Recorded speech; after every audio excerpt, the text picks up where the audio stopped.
Hello. In early 2022, I made a podcast, actually an audio essay called Press Gang, the School Edition. In large, this is a video adaptation of that, but with over 20 minutes of new material from guest contributors. As you watch, please take time to like the video, leave a comment, subscribe. Thank you. On Monday afternoons at 5:15, join the Press Gang. Starting from now, we've got exactly 3 hours to write next week's news. Committed young journalists produce the Gazette in a minefield of politics, emotion, finance and fury. We don't have to do everything Lynda says, but we're not all nuts about her. Headlines and heartache, stories and surprises. But great fun, great results from the Press Gang. Mondays at 5:15.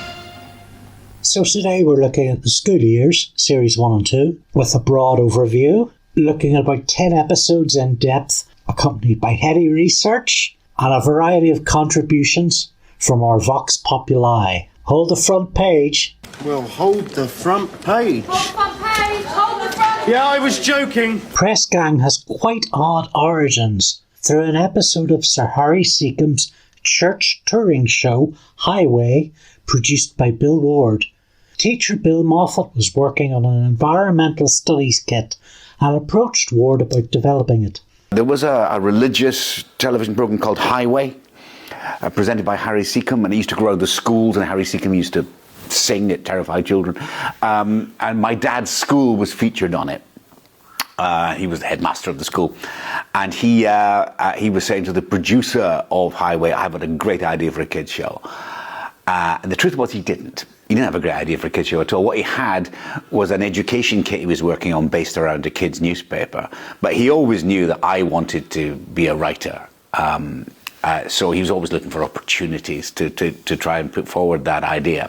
At the time, Ward was in a partnership with American producer Sandra Hastie, a singular talent greatly disenfranchised with limitations in British television. A man called Bill Moffat, who's a head teacher in Johnston, Scotland, which is a very small town outside Paisley, had an idea to do an educational project which was called the Norbridge Files. At the Edinburgh Festival that year, I happened to meet Lois Rudd, who's the controller of young people's programs at Central, and being pushy and whatever, I said, "I've got something I want to talk to you about," because Lois actually has the taste, I think, to see something that can be special. Further intrigue came when Hastie saw the first scripts for the production. Bill Moffat had insisted his son Stephen get a tryout. Hastie said it was the best ever first script that she had read, and Lois Rudd agreed.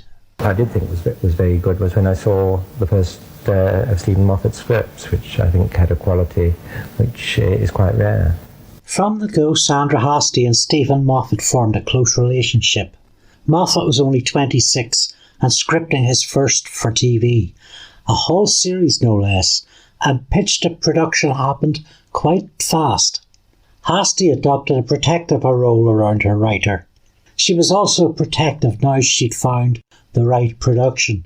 Moffat was present on the set because the directors considered it important. In Hastie's words, "If a director doesn't want Steven on the set, it's the director that's fired, not the writer." Dramatically, it's possible to do, not to change the world necessarily, but to do our bit here and there. And Steven is a marvelously non-sexist writer.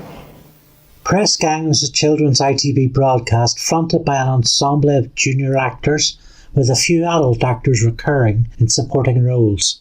The editor of Norbridge Gazette is a hotshot social entrepreneur who looks not unlike Ziggy Stardust in a suit and tie. That's Clive Wood as Matt Kerr.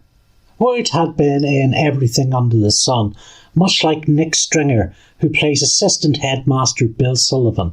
In Moffat's tight script, Kerr and Sullivan laid the premise of the show in one scene.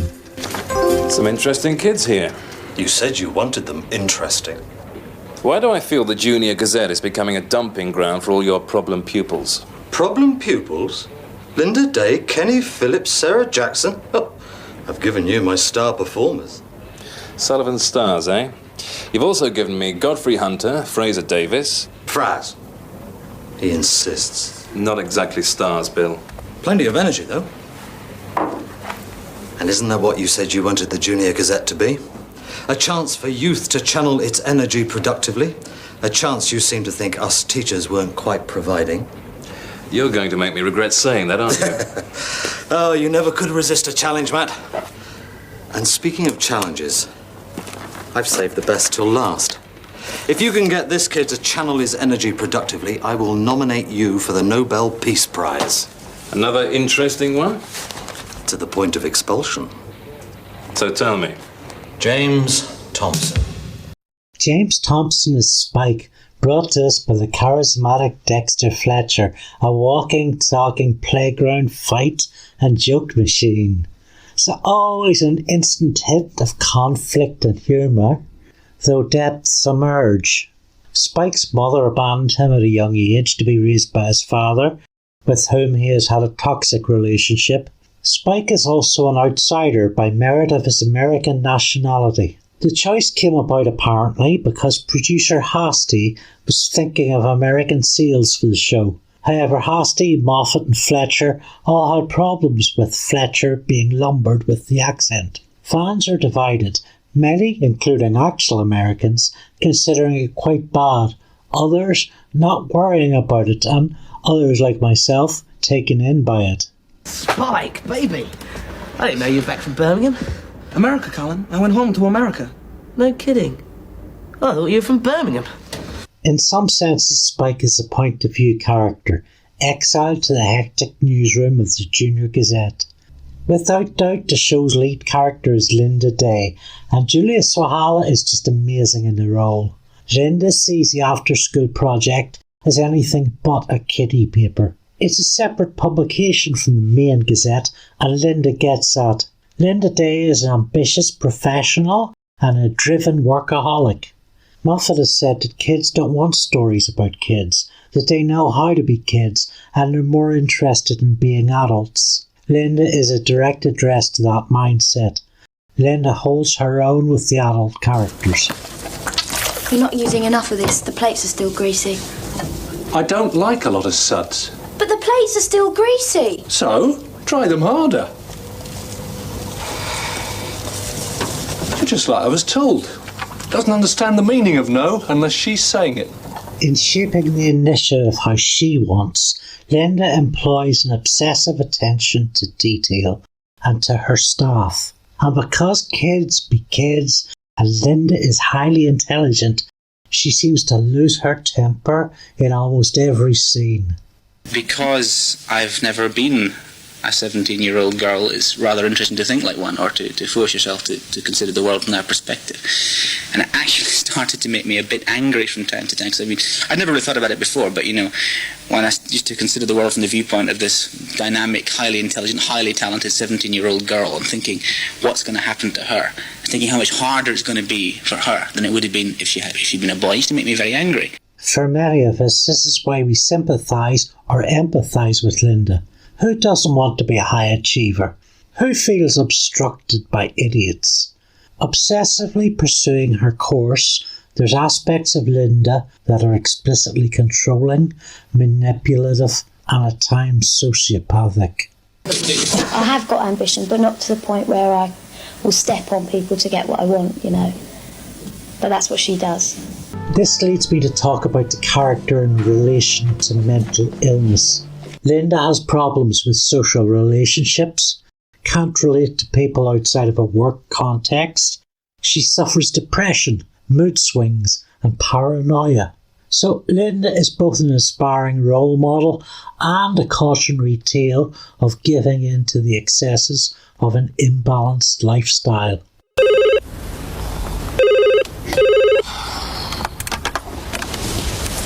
Hello, Chrissy Stewart.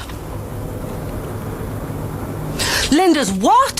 30 years later, shirty internet trolls would claim Moffat was a misogynist, but Lynda Day destroys that argument. I don't mind telling you that she's one of my favourite characters in fiction, a wonderfully myriad creation. In the first 2 episodes, the dialogue is fast and witty, but only a little flash and dazzle, too concerned with competent setup to really show off. The newsroom is rich in atmosphere. Lynda's swear box, carbon copy sheets and invoices, photos and clippings pinned to walls, dark and faded paint shelves of aging typewriters and old papers. Spike's disdain for the newsroom is turned around with his head when he sets eyes on Lynda. The series' core romance begins as unstoppable force meets a movable object. Weren't you the one at the school dance who... That was disgusting. Yes, I thought so. And now they've sent you here. Why does Sullivan do this to me? Hey, can I tell you something? I mean, this might be kind of embarrassing coming from a guy you just met and everything, but I really think you should know. Say this was like the olden days. You know, thousands and thousands of years ago. I'd kill a dragon for you. What? No, really, I would. I'd get right out there and I'd kill one. In fact, I'll make you an offer. If you'll go out with me some night this week, I'll make a definite commitment to kill the first dragon that I see. The third episode features Adrian Edmondson playing completely against type as a teacher who can't cope. The episode's straight man, he's barely recognisable. He loved the script and was delighted to be playing a serious role rather than his usual over-the-top character. Edmondson came in through director Bob Spiers, another person of chief importance in the show's fortunes. Spiers directed Fawlty Towers, The Goodies, and other institutions of British comedy. He often used tracking shots, sometimes needing extra dialogue to be written to accommodate the length of the shot. The Spiers style is one that knows exactly how long to stay. A passing quip, a passing actor, a gag with roll on the floor potential gets the time needed to allow for it. And there's a proximity awareness around pacing too, which takes in the jokes and the time around each beat and what they need to breathe. But when I get the script, I kind of make sure that the writer hasn't told me anything about it, because I think that is like a sort of crucial moment when you first read a script, because you get the whole feel of the script in one go, and in actual fact you kind of retain that throughout the whole of the making of the script. As principal director, Spear directed 23 of 43 episodes. There were a small group of directors, and they were all encouraged to visit one another's shoots so that the style was consistent. The practice was known as doing a Spiers. Now for the first of our commissioned Vox Pops, commentator Simon Hodgkiss-Rogers. Other directors that have worked on the show went on to fairly big things, actually, in some cases. And you can really tell that the people that worked on this, they knew what they were doing. Like I say, it stands up even today, which is very, very rare. If you look at shows like Biker Grove, for example, they're very, very hard to watch now. This one works great. Central Television had faith in the project, giving Richmond Films, Hastie and Ward, a budget of $2 million, allowing them to shoot entirely on film rather than the cheaper videotape. The production crew were highly experienced. Hastie had a way of getting the best people on board, and once the ship was underway, more gravitated towards Press Gang, impressed by the quality. Stories emerged of lighting and electrics people doing the show favours for favours, and even working out a rota between them as to who would be next to get to work on the show. By episode 4, Press Gang had settled into its typical high standards. Faced with a print strike, Lynda uses the Junior Gazette's unique position to do a deal. They'll get a limited run of the next week's edition if they can put it together in 3 hours. It's crazy. Spike, how am I supposed to do the horoscopes a week in advance, huh? Well, why not?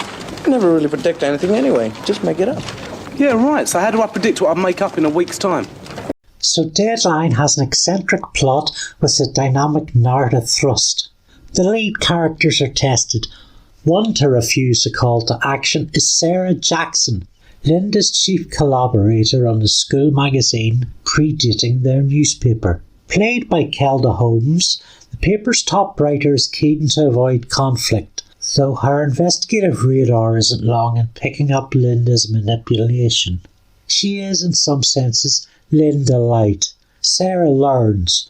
She overcomes a mistake, intervening in a story when she shouldn't, and understands when her mousy demeanour will not get answers. Her arc, drip-fed through the series, is that of becoming a stronger journalist and role model, rather than simply created in a fully formed mode.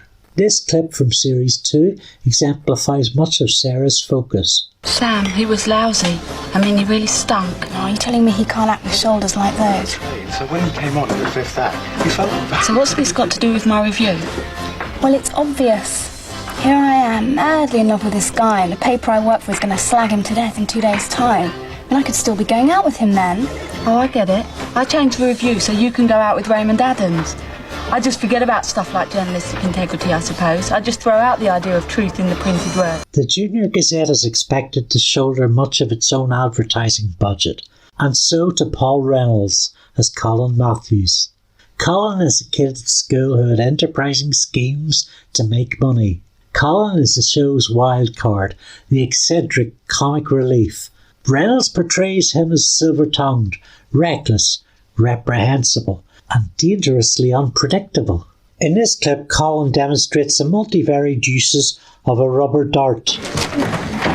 You look down, Fraz. Yeah, well, you know, it is just tension, I guess. Hey, tension, I can relate to that. Stress city, right? Yeah, I just don't seem to be able to find a readily available and harmless method of relaxation at a price I can afford. You know, Fraz, a lot of people have said that to me, and that's why CM Enterprises have come up with the rubber relaxer. What is a rubber relaxer? I'm glad you asked me that.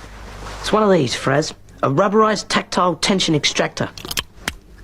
Tests have proven by wearing one of these, you can actually reduce frowning. That is amazing. Yes, and at a price you can afford. Only £1 for a CM Enterprises rubber relaxer. 9 out of 10 people who've tried them couldn't be bothered saying whether they'd worked or not. Come on, form an orderly queue, no fighting at the back. Come on, suckers, people. Also featuring Mmolki Chrystie as Fraz Davies there. Colin is a story unto himself. His escapades are often solo ones. He can operate outside the paper's ecosystem. The most potential breakout character, he's overconfident, has a very guilty smile, hair dangling in long curtains, something Machiavellian about him. The epitome of young London stock exchange traders, greed is his fuel. Nonetheless, his in-school black market means he's anchored to the paper. Occupying the place of advertising agent, marketing man and accountant, this greedy sociopath wields more power than he should have, painting a keen reflection of the young Thatcherite or yuppie present in 1980s social culture. The abomination that is Colin is of course key to Lynda's plans, and despite the japes, he often has a key functionary role. He doesn't really understand anything you can't express his money. Thanks, Lynda. As a new edition will be supported by a full spread on the opening of a local supermarket, which of course won't open until after the deadline, Colin searches for a financial solution. Rounding off the main ensemble are Kenny Phillips, Lynda's best friend and assistant editor, Fraz Davies, Spike's slacker pal, Bold Graphics head Julie Craig, and junior writer Tiddler. Deadline is exceptional at bringing them all to the fore.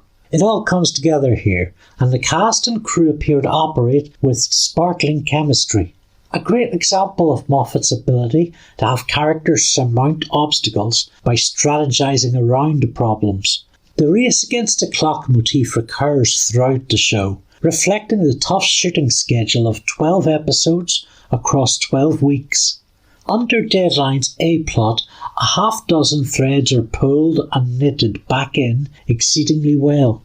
It is followed by another bottle episode, but where Deadline was a bottle made of time, this one is made of space. To talk about it, I invited along friend and creative Peter Bangs, and he does a very good job, so listen up. To be honest, I jumped at the chance to have an excuse to re-watch any episode of Press Gang. Back in 1989, I was 25 and working a job at a supermarket that meant I was home early afternoons. And Press Gang was the one show I managed to make sure I always saw.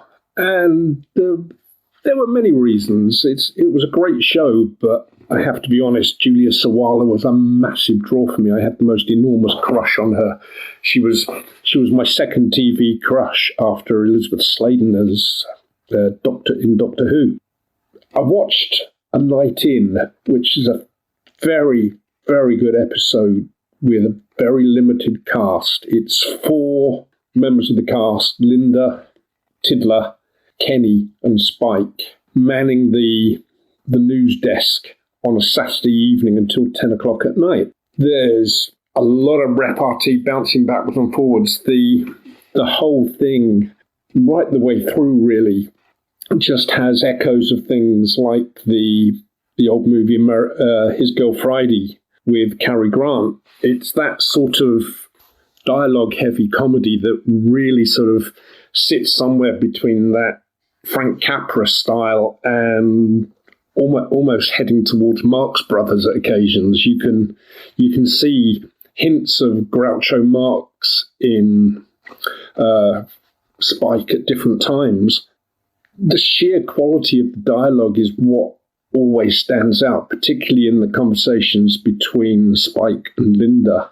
Julia Sawalha as Lynda is so uptight and so controlling and so desperate to sort of prove herself that Spike cannot help but poke holes in her whenever he gets a chance.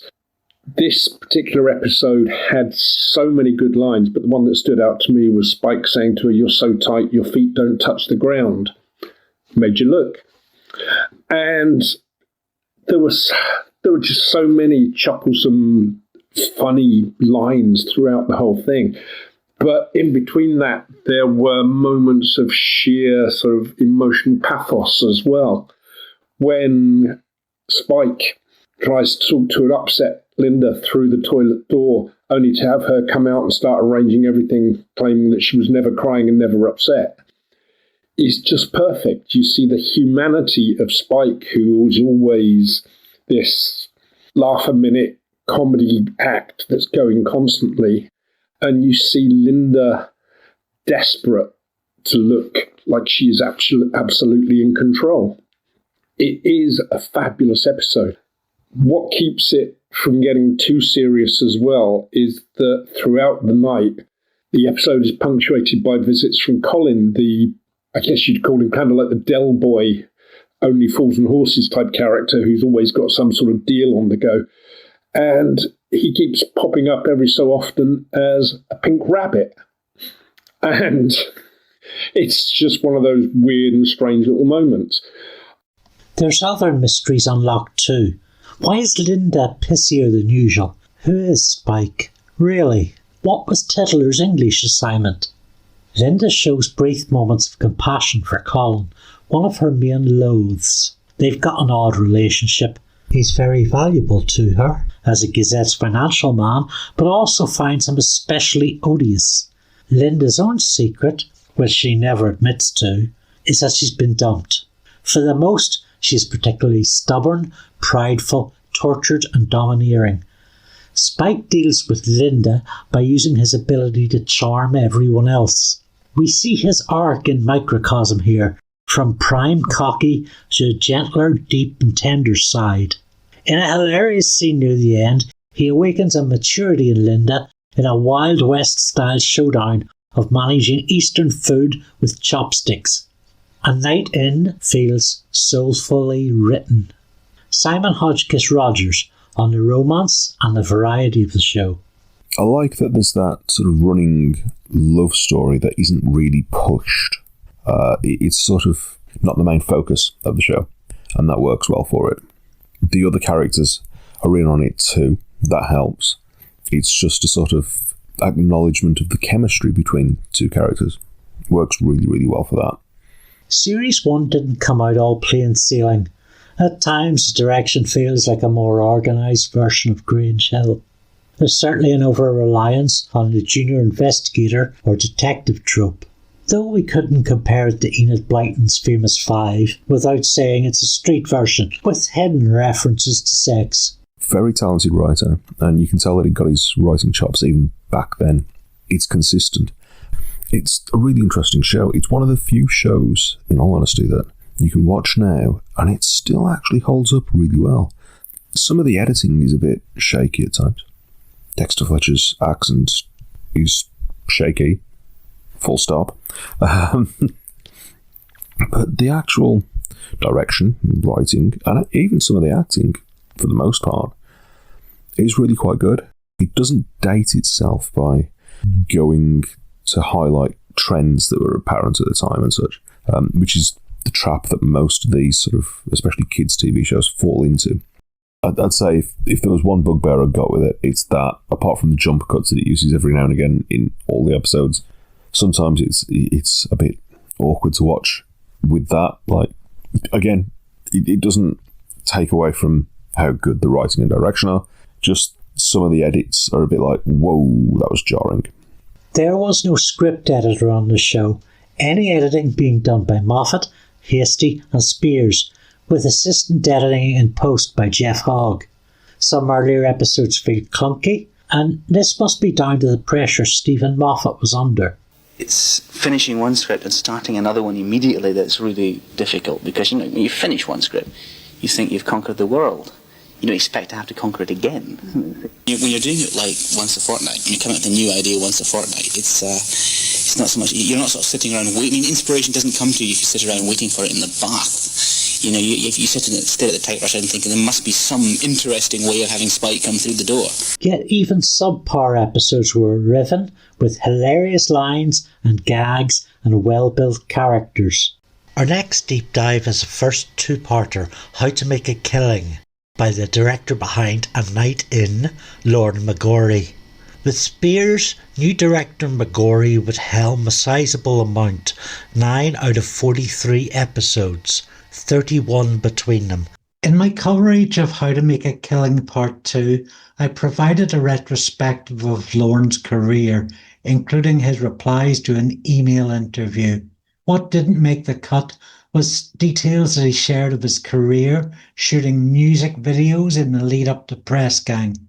Lorne wrote, "I'd been working with Tony Wilson, Hacienda Music, on a number of films for Granada TV.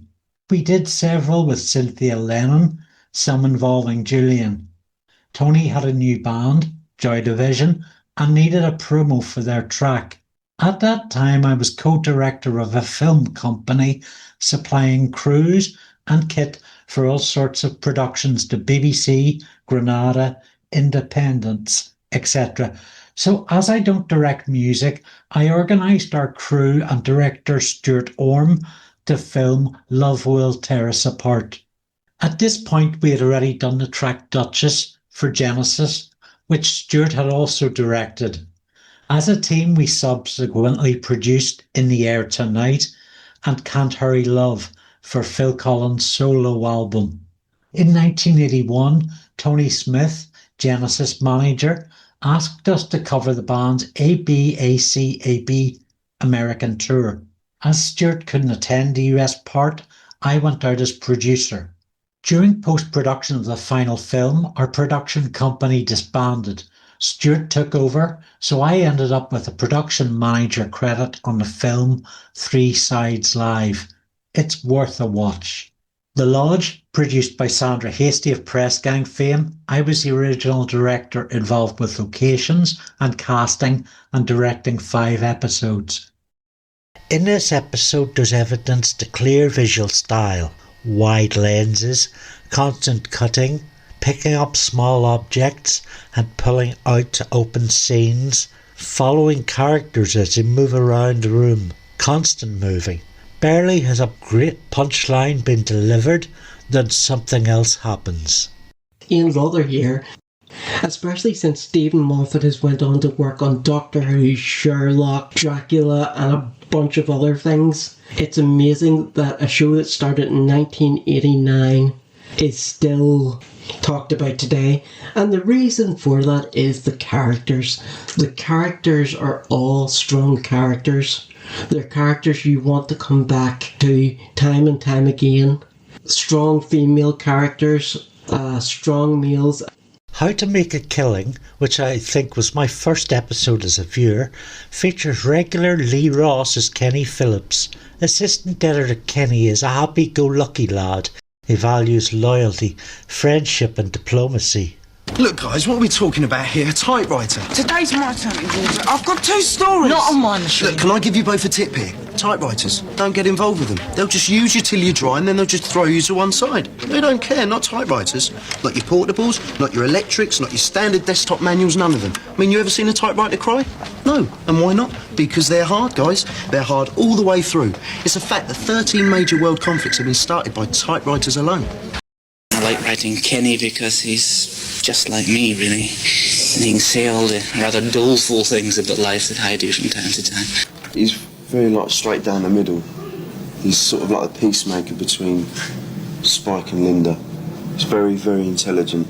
Nice guy Kenny is also best friends with Lynda, aka Vampira, and have been close since childhood. Kenny's lack of confidence around girls and some well-meaning delusions around his identity might be related. Perhaps it's puberty. Perhaps it's being Lynda's shadow. In any case, Lynda wears the first trousers in this relationship. Kenny, I want your opinion on something. Yes. What do you mean, yes? That's usually the opinion you want.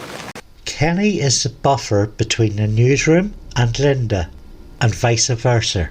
When she lets him, he knows her better than anyone. The thing about Lynda is, Sam, she's not half as hard as she wants you to think. They share a mutual respect and sincerely value their friendship. By the same token, they aren't above verbally raging about one another's shortcomings. For 12 years, I've been walking behind her, picking shrapnel out of people. He's exaggerating. He always exaggerates about everything. Look, listen, you two. Oh, exaggerating, am I? OK. 10 years ago, school sports day. Oh, here we go. Lynda Day is 6 years old. I can't believe you're bringing this up again. Do you know what she does? Apart from winning every event. Except one. That was badly adjudicated. It was a travesty of justice. Lynda, it was the egg and spoon race. Yeah, and I was a clear 2 inches ahead of Susie Bennett. Travis was blind. Travis was our teacher, and he was blind. With tears of agony about 2 seconds later. Oh, I can't believe you're stooping this low. There he was, with Lynda hanging from his leg by her teeth. This is pathetic, isn't it? It's true, you ran straight up to him and sank your teeth into his leg. Kenny, you're exaggerating again. He was all over the playing fields trying to shake you off. Oh, rubbish. Saw him in the street the other day. He still walks with a limp. Guest actress Sadie Frost plays Jenny Elliott, a schoolgirl who once a month chalks a silhouette of a pointing figure under a block of flats. Kenny investigates. While conflicted by his act of subterfuge, he puts together the puzzle pieces. Jenny's brother took a dive from the high-rise while high on glue. Glue sniffing was big in the 80s. Kenny's revelation comes before the end credits roll, and we get that first shot of chemicals and nasal tension which precedes the eyes watering. Moffat's ability to make us cry and come out in goosebumps is in evidence as early as this, episode 7.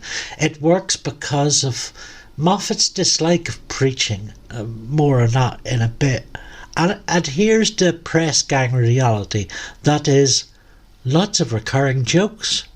8 episodes in and Fraz still can't name the star signs. Colin is hiding out from more creditors. Spike acts as temporary assistant editor, show in itself it could be. He trying to maintain his charmer status while serving as Lynda's whipping boy. And Lynda's favorite color is obedience. That's right, friends. And her favorite pastime is biting the drills off of dentists. And when they take action around the Kenny storyline, it's to plan a sting on shopkeepers who sell glue to kids. Sarah, everybody has to do this. That's Spike. Everybody, Sarah. Now, remember, you're mean, you're tough, you're hard, okay? Now ask me. Could I buy some solvent-based products, please? Rosie Fletcher, writing for Den of Geek, compared the story to her investigations as an adult journalist on a highly respected consumer magazine, Which. Such real-world parallels place How to Make a Killing further outside of the junior detective trope. Colin's role in this episode is a silly plot about baby prams with broken wheels. Yet this provides a quite subtle contrast to the central theme of opposition between youngsters' health and commerce. When Colin does come out of hiding to interact with the main crusade plot, it's to enforce a dimension of these real-world problems. No way, Lynda. Some of those shops advertise with us. Do you ever think of anything except money? Sure. What? How to Make a Killing also makes use of the different environment of the 1980s, a Britain filled with newsagents, hardware shops, typewriters and payphones. The 1980s telephone is a main uncredited cast member. As a fixed public call box, it's utilised on the street as a delaying tactic for and against, dependent on coins from Lynda's swear box. When Colin secretly hacks a senior paper's network and installs one in the office in episode 1, the phone is something which must be hidden, yet it's also a necessity, offering empowerment. In episode 6, a paper are gifted a connection to the World Wide Web, one of the first occurrences of the internet in the television serial. Moffat told Rosie Fletcher, "We've got the internet from the first series, and I didn't really get how it worked. I had to ask someone what the internet was." It's not unusual for phones themselves to be key players in the stories, and the technology grows with the series, be it the anomaly of wrong numbers at the switchboard, early answer phones and redirects, and the big brick generation of mobiles. Press gang, it's all about the phones. Spike attains skill as an investigative reporter, and Lynda evolves some respect for this, though she'd rarely admit it. His loyalty to her endures as friends drop out when the headmaster tries to shut down a paper, thinking it will distract them from exams. So their relationship evolves a degree of cooperation, yet is loyal to their two different pasts. For example, when Spike gets into a fight and Lynda steps up as his advocate. I've had a word with Mr. Sullivan. Fool, idiot, jerk, knucklehead. And what did he say to you? It's very hard not to use these audio clips. I've so much I've had to cut from this episode. Maybe I can rant about my love for Billy Homer next time. As the finale of Series 1 approaches, the episode Monday-Tuesday utilises structured flashing forward and flashing back. 2 days with two contrasting emotional poles. The A-plot revolves around Rich Jerk and new graphics volunteer David Jefford, a strong performance by guest Alexander Crockett. Jefford is trying to weasel his way in as a feature writer for the paper via blackmail and direct threats. For a moment, Lynda appears to buckle. The hell I will. The face-off between David and Lynda becomes more serious as the tale progresses, resulting in a showdown. From the Facebook page Press Gang, Junior Gazette HQ, author Tristan Sargent joins us to pick up the story. If you have to talk about what makes Press Gang such a strong show, I think one characteristic it has that isn't unique, but it's pretty unusual, is the ability to be many things at very different times. So it can be a very romantic show, a very funny show, a very silly show, but also a very deadly serious show as well. And it can also be almost fantastical. You have plots that are clearly outside of the likely experience of anybody watching it, but you also have episodes that can be construed as very close to home. I guess that's probably truer in the first two series when it's still school-based. And the one that I still find resonant is Monday-Tuesday. There are lots of things I think you can say in its favour, like the fact that it's well structured, it's a compelling watch, and it does have a pretty good rug pull towards the end, where a story that you thought was about something comparatively mundane, school kid politics, which yes has the fate of the Junior Gazette as the stakes, but you know, it builds really to a conclusion where Lynda wins, the baddie's defeated, but then it throws in the consequences of that when David Jefford kills himself off screen in a way that is really brutal, really, because as the kids are walking away and you hear what seems to be the gunshot, and I forget whether it's Fraz or Spike, but someone says, I hope he bagged a rat, and the implied lack of mercy for poor David at that point. And I say poor David, he's not a likeable character, but at the same time I thought he was really well played. There is at least one moment where this kid, who it mostly comes across as wretched and, you know, someone you wouldn't want to know, because he is a bully and a blackmailer, and, you know, he's doing nothing to make any friends. But there is this moment when he thinks he's got what he wants, and he looks so pleased, sincerely pleased, like a kid who's made a friend.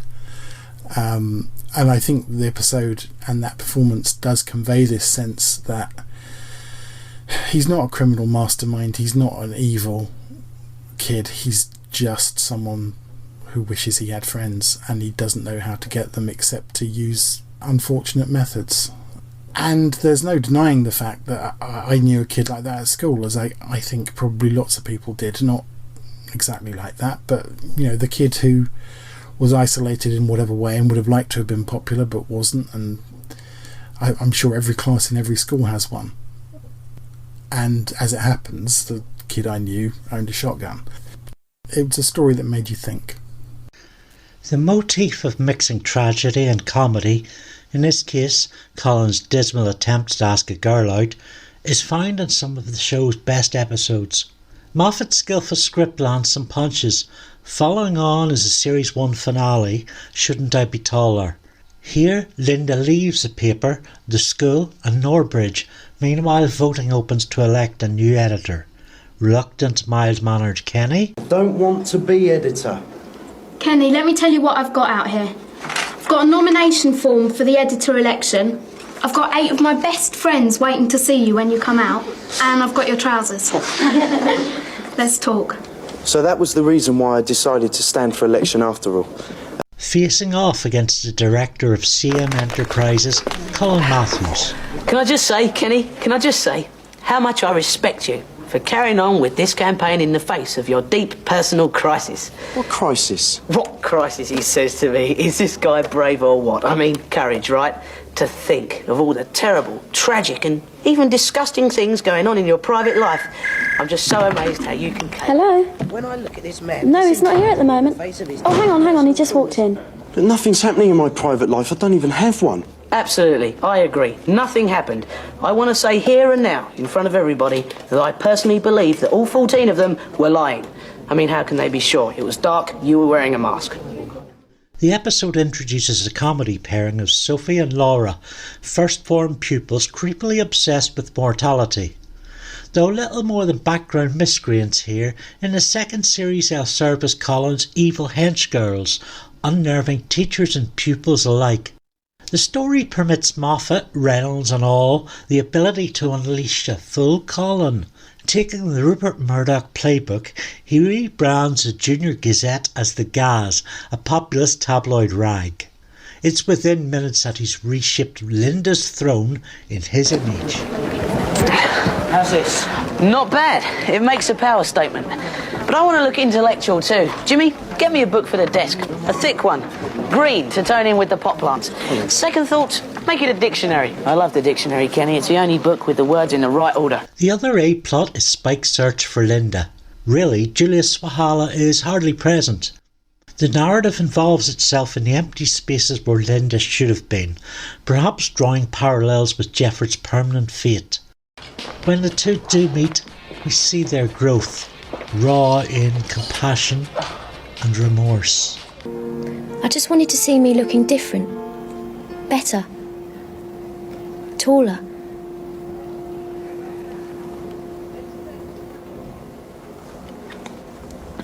So, is this your record? Have you spent a whole week in dress shops before? Well, no. But then I've never killed anyone before either. Lynda, he killed himself. Because of me? No. Can you prove that? Well? Yeah, a tug on the heartstrings. The episode pulls apart the status quo and reassembles it, showing Lynda that she is needed, she is wanted. Spike may not have the most emotional intelligence, but he has plenty of experience, and it can be of great use to Lynda.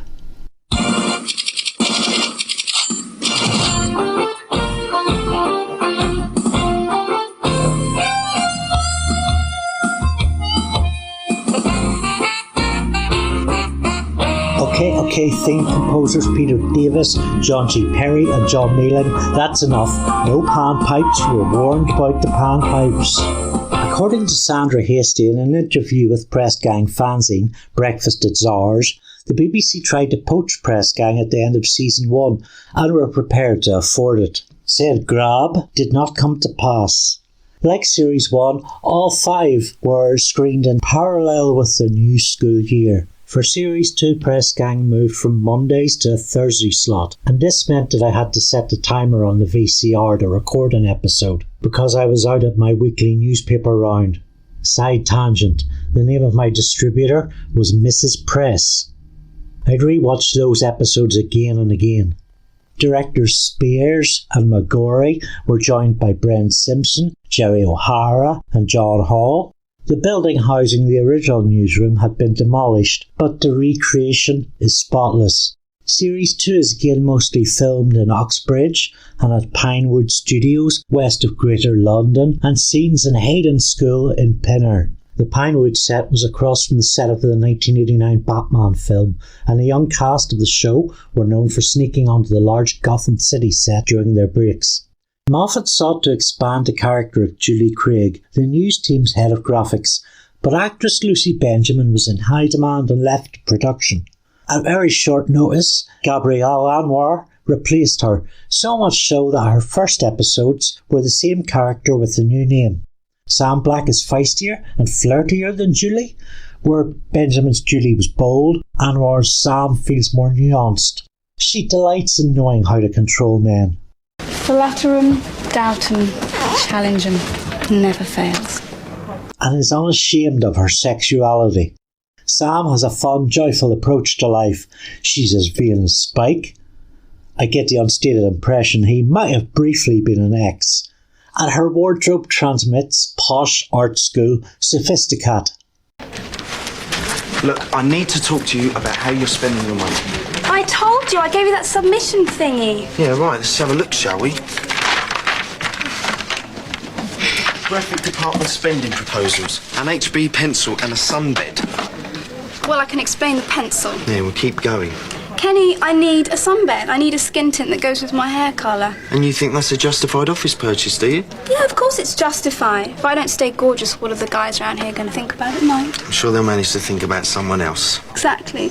Although Anwar is only in Series 2, she's a strong part of the show's identity. There's a darling low-key hum of Sam and Kenny flirting with one another. Very much a background thing, though fun to watch. Sam's harder side is brought out by Lynda, whose controlling excesses she does not abide, and Lynda feels much the same. She's arrogant, opinionated and impossible to deal with. Who does she think she is? You? The second series got an expanded 13 episodes, allowing a more relaxed pacing and cheerful atmosphere in production. It showed on screen, as Series 2 won them a BAFTA for children's programming.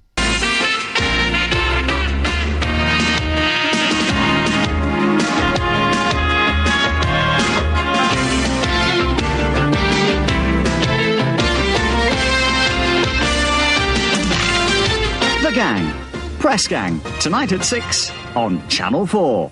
I'm joined by Jim Sangster, editor-writer of the Press Gang Programme Guide on its 30th anniversary. And we want to talk about the Season 2 opener, Breakfast at Czar's. Jim, it kicks off, doesn't it? Well, I mean, I have a little bit of a disadvantage in that I watched the first maybe 3 series in one batch. I'm slightly too old. I was working by the time the series started, so I just missed out on watching it live. And it was friends who lent me the VHS tapes. That's going back, isn't it? And so I kind of binge watched. So my memories of season 2 are, I've just finished season 1. And that's a really big story, obviously, with a character killing themselves with a gun, and then the after effects.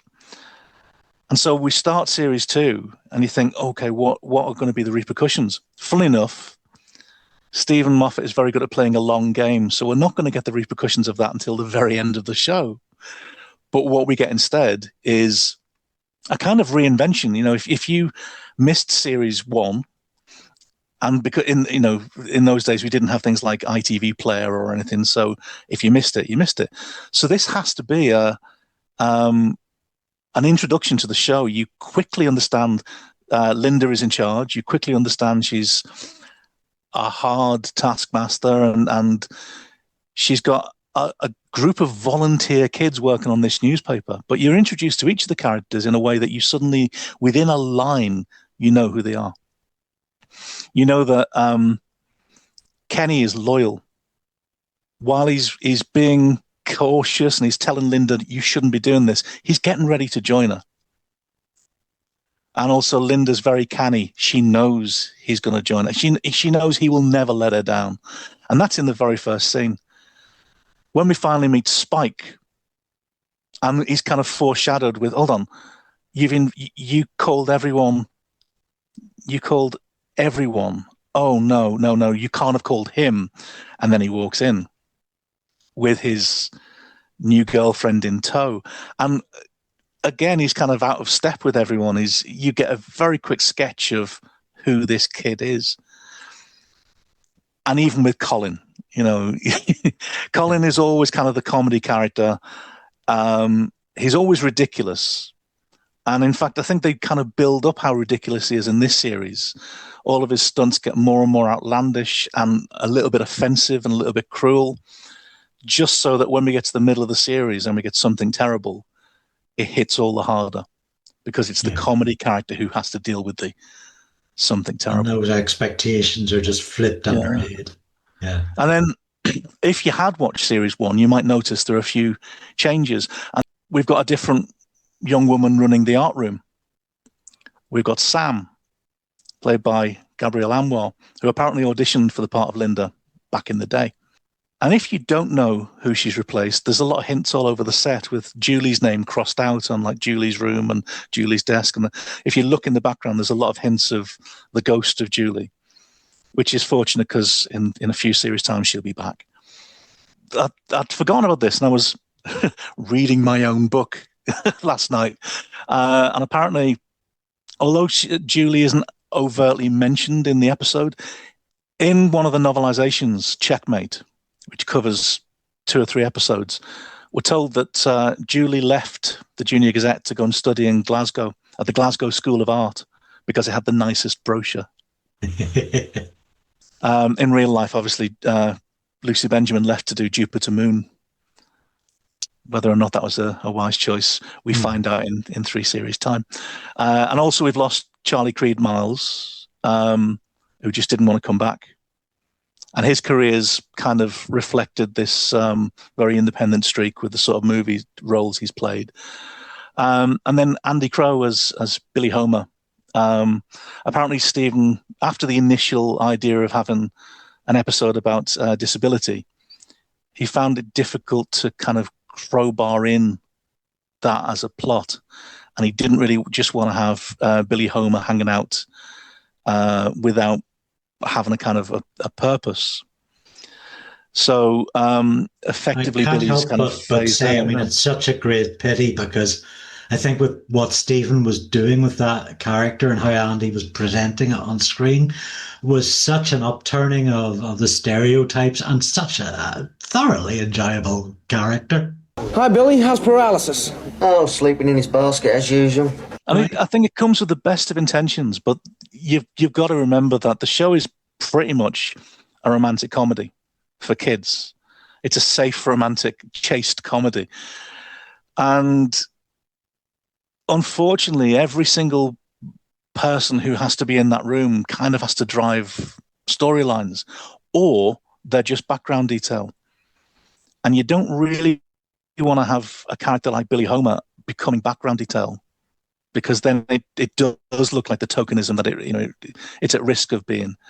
So he is in the background of a couple of episodes. He is literally background detail in a couple of episodes, but he is also missing. What we do get is Sophie and Laura, who popped up at the very end of last series.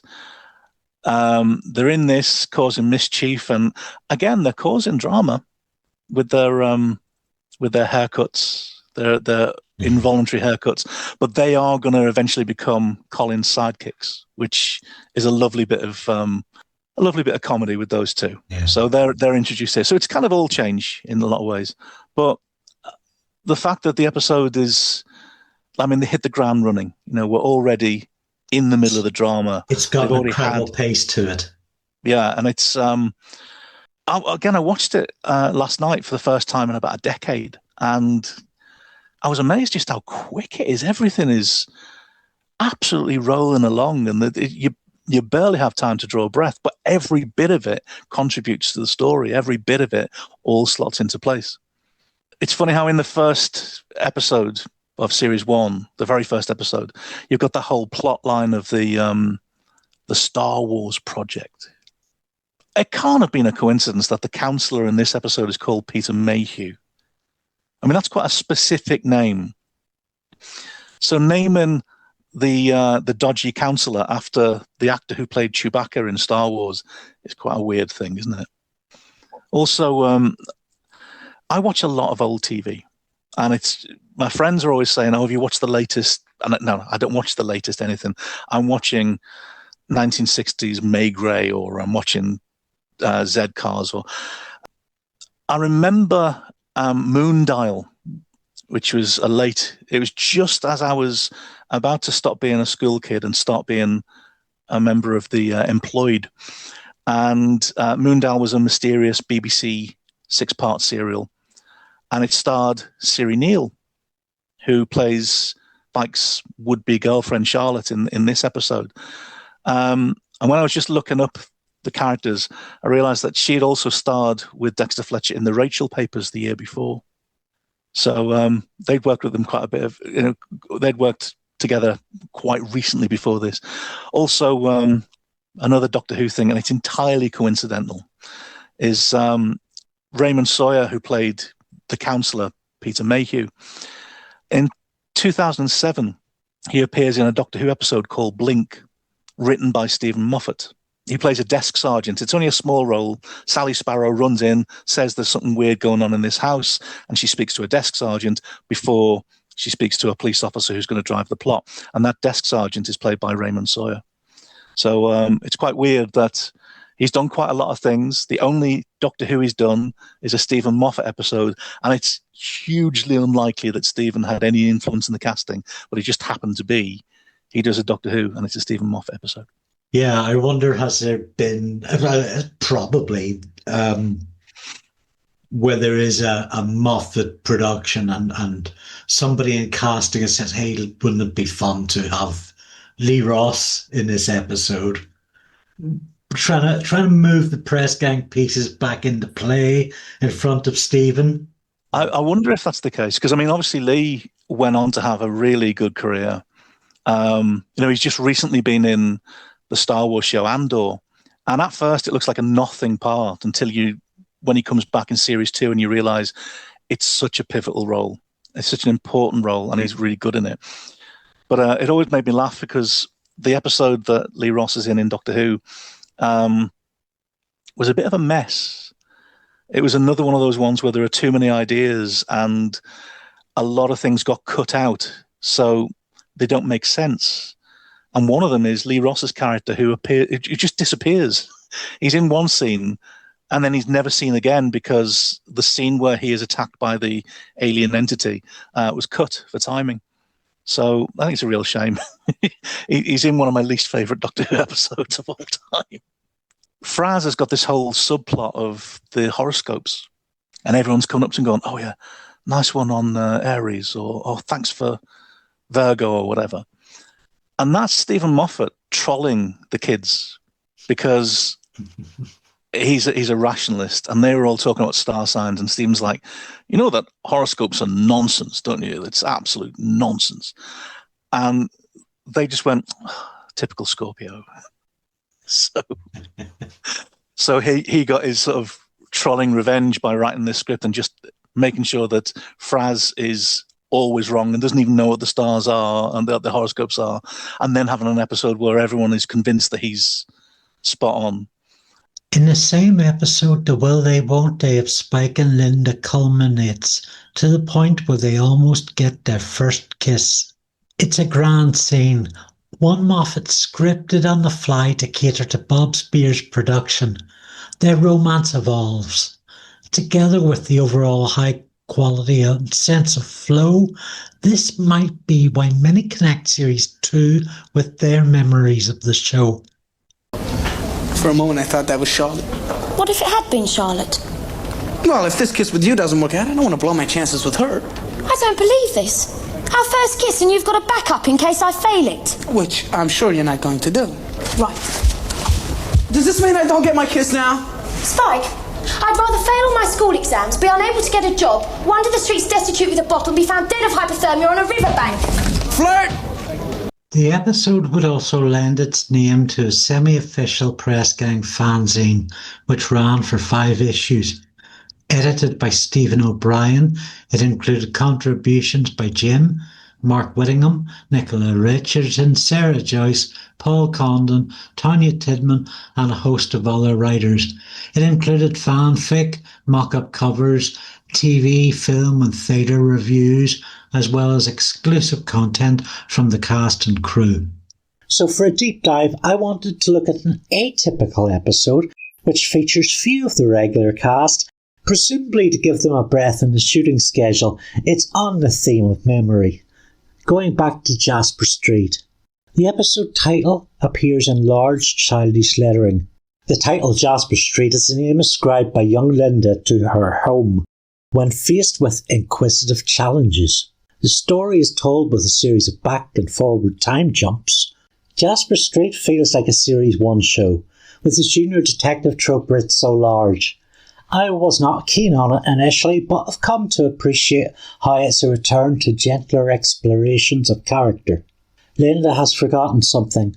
There's a link to an odd wooden statue, and she must pore through her memories of her and Kenny as children. Then to Kate Williams as young Lynda, wonderfully sullen and already in charge at 6 years old, and Simon Bright as young Kenny, optimistic and hopeless as Lynda's foil. Williams and Bright appear to have studied Sawalha and Ross to mimic their performances. Fantastic child acting which cracks me up. Hello, Lynda.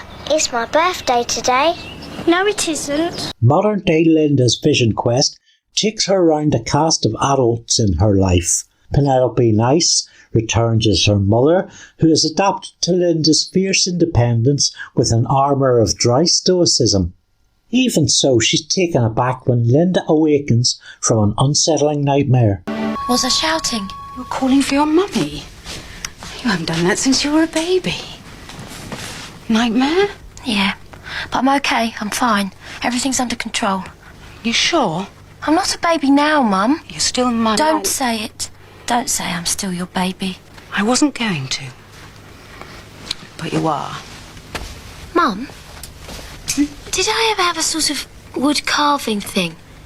A grinning man? Yes, I think you did. It was years ago, though. Good night, Mum. You sure you're all right? I'm fine. You don't want to come in with me? Mum, I'm 16. I'm sorry. Oh, Mum. Leave the light on. Nick Stringer, as assistant head Sullivan, is perhaps her role model, a pragmatic put-upon guiding light. However, his explanation for the anomalous wooden head is a space-time wormhole. True to the setup, this is a tale about Lynda and Kenny's friendship, and it makes me cry a little.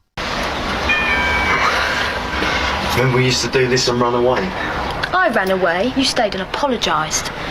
Episode 4 is a weekend pizza, another time-structured mission about jovial trials like firing a girl from the paper, interviewing a bad-tempered children's author, J.K. Rowling, and turning in your financial records when Lynda asks for them and not being able to scheme out of it, Colin. Episode 5, Love in the Junior Gazette, also feels like a high, average press gang fare. Sam and Sarah are checking out boys, Colin is selling pizza. Gazette editor Matt Kerr invites Lynda to a soiree of greats in the newspaper industry. The only problem is Matt wants Lynda to bring Spike as her date. This prompts Lynda to find anyone but Spike. Please? I can't. It's just a cocktail party. I'm visiting my aunt in Sherrington. Oh, of course, your dear old aunt in Sherrington. What is it this time? Ill? Dead? Tell me, how do you justify having been off work at her funeral on no less than 8 separate occasions? Well, she is my aunt. Kenny, this woman has died a total of 8 times. How do you think I feel? The Moth knows how long he can get away with stringing out a joke, mining the smallest incidents for recurrence and callbacks. This episode, Kenny genuinely does try to reach his Aunt Rachel in Sherrington. She's still alive, but he encounters a hazard of 1980s phone calls, dialing the correct number but being wrongly connected. In this case, Kenny reaches Eileen Flitton as Dublin Girl, and as the call continues to misroute, the two form a long-distance relationship. It's enjoyable to see Ross embrace Kenny's happiest aspects. Flitton is top-notch, and the two of them establish quite a real chemistry. Their talks are interrupted by Lynda's dramatics, and eventually the unthinkable occurs. Kenny is put through to his Aunt Rachel. But as Kenny grits his teeth over Destiny's cruel hand, the production has a final, delicious punch to deliver. Yes, well, I'm very pleased that you fixed the problem. Now, could you please just unfix it for a minute? Oh, well, thank you very much. Thank you very bloody much. But you've asked every single guy in the newsroom, and that accounts for your entire social life. Face it, Lynda, you and I, we're an item. No chance, Thompson. Why don't you just give up and face the fact that you're crazy about me? I'm crazy about you. Who's been doing all the asking for the last 6 months? Yeah, and who had Charlotte Rendell's hair dyed 14 different colours because I went out with her for one night? You beat up a guy because he wrote about me on a wall. That makes you crazier. Look, will you two just shut up? Look, what is it with you two? You want to go out with each other. We all know you want to go out with each other. So here's a little idea off the top of my head. Go out with each other and give us all a bit of peace. Before you say a word, shut up. There's a theory in this newsroom that if you keep your mouth shut for more than 30 seconds, your head will explode. So prove us all wrong. The only thing I want to hear your mouth do is to ask Spike to this party. Now, this minute. Spike, want to go to a party? Spike? Yeah, sure. Love to. Good. And furthermore, I am now designating this party as your first official date.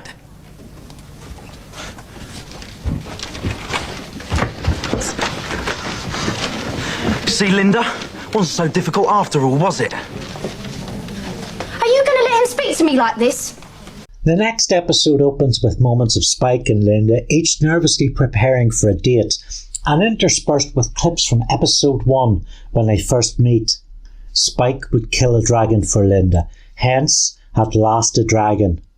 Long-running romance plots between TV leads are always at risk of making both characters stale when the relationship becomes a thing. Moffat signals his commitment early on, for the date appears to feature only Spike, Lynda and some supporting players. Anticipating the long-waited scenario, Spike is nervous. Aren't you going to ask me where I got the flowers? Whose garden did you get them from? It was a blind old lady. She'll never miss them. You have a very sick sense of humour, you know that. Yeah? Should have seen me trying to blindfold a guide dog. I wonder where they both are now. Why do you have to be so totally sick? Self-defense? I didn't take them from a garden. Aside from the flashbacks, this piece is set entirely outside the newsroom. We get only Lynda's kitchen, the cab, and the mansion-like house that is home of the Gazette's owner, Cameron Campbell. Though it's barely a cameo, Campbell is played by the legendary Peter Burton of The Avengers, Clockwork Orange, and Dr. No, appearing as the very first Q. There's also veteran TV actor and thespian John Ronan as newspaper owner Mr. Mayor. Another bigwig is played by SF actor Nick Burnell. The episode also features a genuinely very expensive vase as a refuse dump. Before Lynda really immerses herself in his powerful company, we learn that Spike's nervousness in the first scene was a distraction. He's not half as nervous as Lynda, whose social anxiety manifests in a series of panic attacks. It's up to Spike to help her overcome her fears and recheck himself as to whether that's the right course of action after all. You see, it's dawning on Spike that Lynda has a bright future, one he will likely not be a part of. Press Gang has often drawn parallels with the American series Moonlighting of around the same time. It featured Sybil Shepherd as an uptight female lead and Bruce Willis as a rogue male lead. Both shows make use of fantastical elements, overlapping dialogue and wisecracks. Tristan Sargent. As a kid, I seem to remember I used to watch Moonlighting on Monday nights, and that would have been around 1986, 87, so when Press Gang came along, I think I had memories of me recognising that the whole Spike and Lynda thing seemed to directly mirror the dynamic at the heart of Moonlighting, which I'm more convinced of now than I was then, because having revisited both shows, I can see that David Addison, Bruce Willis's character in Moonlighting, he is a rogue and a scoundrel and a heel and a whatever, but his devotion to Maddie is absolutely sincere, and he wants to be chivalrous. He wants to be the knight that comes to Maddie's rescue, and I think you sort of believe that he absolutely would, because whatever else is true of him, he has a heart of gold when it comes to chivalry, and I think that's absolutely true of Spike, and I don't need to look further than the title of this episode to have that vindicated, because of course the episode reminds you that the first time he meets Lynda, he offers to slay a dragon just like the old days. Much as that might have been a pickup line, this is the episode where he gets the chance to slay the dragon. No one ever says specifically what the dragon is, and I guess you're meant to think that it's the bit where he turns her around and pushes her back into the party for her own good. So as if the dragon he's slaying is her nervousness and her fears. But I think you could also say that, the dragon he's slaying is his jealousy or his selfishness. Him putting her back in the party is selfless on his part, because he had it explained to him moments earlier that Lynda's going to go off to her greater things and he's going to be left behind. So it's not just that he gives her the courage when she needs it, it's the fact that he puts himself second. In the fanzine Breakfast at Czar's, Tanya Tidman wrote, "It's about being a fish out of water. It's about sacrificing your own feelings for the good of someone else. And it's about forcing yourself to do things you don't want to do because you know it'll be better in the long run." A strong example of a big part of Moffat's style and Press Gang's genre, highlighted by podcast contributor Ian Lawther. People have said that this show is hard to categorise. Is it comedy, is it drama, or is it something else? For me, it's both comedy and drama. I remember having a hot debate with a BBC editor some years back who didn't subscribe to the notion of dramedy. Comedy or drama, he said. One or the other. In his defence, he called it a drama with comedic elements. Steven Moffat, from the Behind the Scenes of Press Gang documentary. See, I happen to like the contrast. I happen to like comedy drama. I happen to like being not categorisable as either a comedy or a drama. I don't see why you should be. I don't see why humour should be a device that has to be isolated. I think it's perfectly acceptable that humour is a part of drama. It's a part of life, You can make a gag just before you die, after all. So. Something Terrible, Parts 1 and 2, represent one of the show's creative highs. Here it succeeds in something it does so magically, a story which is a quite serious, quite tragic issue explored with horror, sensitivity, depth and wisdom. Meanwhile, the parallel plot makes for, in Part 1, one of the funniest roar out loud episodes. Moffat and crew make it so this choice doesn't feel like a jarring mismatch, but adds gravitas to what is to come.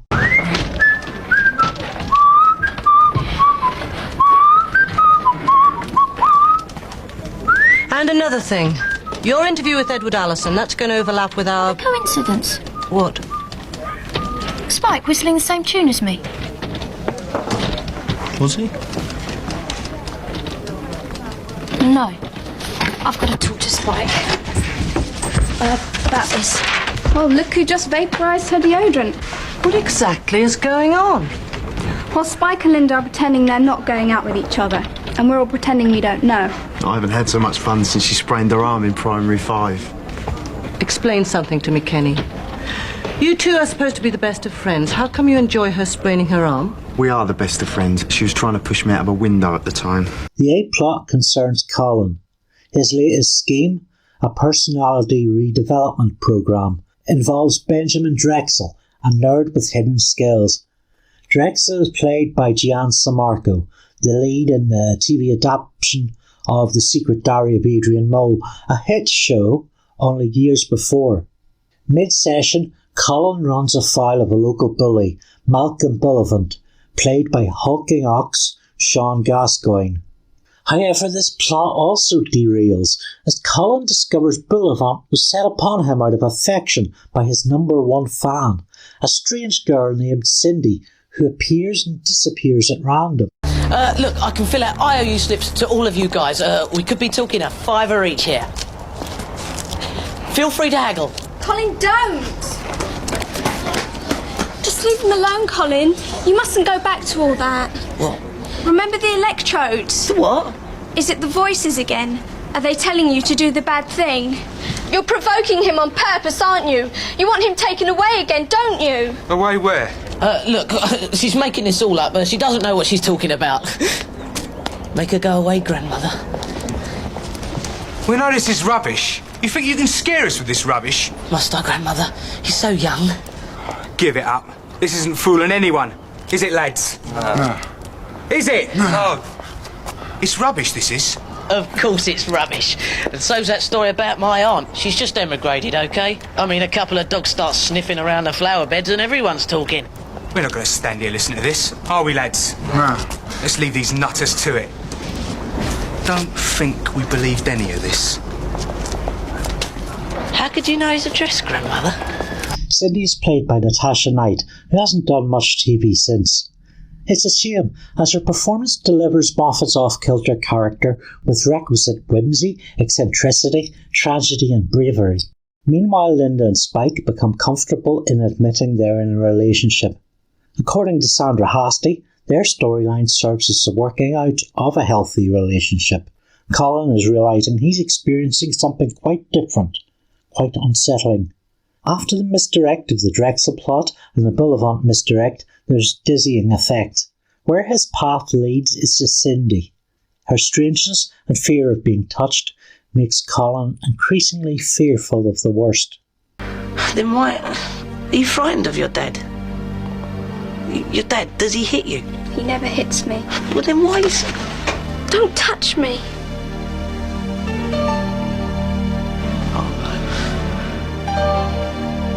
God, no, I can't deal with this. Ian Lawther. My favourite episode, or should I say episodes, is Season 2, Episodes 7 and 8, called Something Terrible. My favourite character has always been Colin, but Colin can often be used as the comic relief, whereas in these episodes, Colin is the central character, and it's probably the darkest episode, or episodes the show has done, which features a case of child abuse. It is very dark, it can be very crushing at times, but I applaud Steven Moffat for not shying away from the subject matter. As I said, Colin's my favourite character, and I love it when he gets something a bit more than just comic relief. As bold as the choice of a child abuse story is, for the 4:30 time slot, it's made bolder by the choice of making it a Colin Matthews story. The comedy relief, the epitome of selfishness. Colin was seen on first pass to be the worst choice of a character to explore this. However, the decision gives profound gravitas to the situation. Something Terrible was made through consultation with the NSPCC and with particular care, as you'd expect. In an interview with Stephen O'Brien, Sandra Hastie tells that maybe ordinarily half a script would be discussed with Moffat, but this time around they both went through it in detail. I can't tell you how careful we were. She admits they both wanted to do a story about date rape, but couldn't because of the time slot. With this two-parter, she said, we worked on it so that a 4-year-old who had been abused would understand what was going on, but a 4-year-old who hadn't been abused wouldn't have a clue what was going on. Bob Spiers stages the opening of part 2 with Cindy, late evening in a darkened room. before a TV of loud music and flashing lights, while her parents talk in the background, the mother considering staying overnight with a friend. The lights fade and the TV is turned off as her father approaches. Cut to Colin, slowly awakening to the same music video, with Cindy's name upon his scared lips. Over the first act, Colin's coming apart at the seams. All his attempts to help are coming to naught. The largesse of the obstacle, the fact that no one will take him seriously because of who he is. He's literally the external manifestation of a victim's worst internal fears. Eventually his luck comes in as he finds someone who wants to listen. I'm not sure I do care. I don't know what your problem is yet, but I do know it's serious. And how do you know that? Because you live for what you do. You live to hustle, right? Yeah, so? Well, it's like you live for your work. Like there's nothing outside of that. No social life, nothing. Just what you do. And of course there's your appalling dress sense. What's appalling dress sense got to do with it? I'm just trying to think of everything we've got in common. The point I'm making is this. I know how an obsessive behaves because I am one. And I know how much it takes to knock an obsessive off the tracks because I've been there. If you remember ending up as editor a few months ago, you'll know what I'm talking about. Right. So whatever it is you're going through, it's got to be pretty bad, yeah? Yeah. And I think I'm the only person who's likely to know that, which kind of places me under an obligation, doesn't it? I mean, us obsessives have got to stick together, right? You really want to hear this? No. But I think you should talk to someone, and I think I'm it. I don't think any of the episodes of Press Gang that were tackling an issue are among my favourites. But they're usually really, really interesting to see how Steven Moffat tries to shake off the baggage that comes with the issue, comes with tackling an issue. So, the final episode, features a subplot about drug abuse, and Lynda explicitly saying, everyone knows drugs are bad for you, you don't need to be told. The whole thing about sticking your head in a crocodile's mouth. And I think that's one of the strengths of the show, because it is saying to kids, I'm not going to patronise you, you know this already, and you don't need me to wag my finger at you. Something Terrible isn't quite like that, but what is really impressive about it as a piece of writing, I think, is the way in which Steven Moffat turns his own frustration and incomprehension at how you can possibly deal with this subject and then turn that into the story. Because it's built up very well, and the moment where Colin realises that the girl he's become friends with has a terrible secret, and he starts to suspect what it is, that's done well. What then happens in the story is Colin expressing his distress and frustration and complete inability to know what you're supposed to do with this knowledge. And the solution is you turn it into a message. So within the story, that's doing a special episode of the Junior Gazette about this issue, so that anybody reading it will know that this is something that happens, and it's okay to tell someone that it's happening, that you should.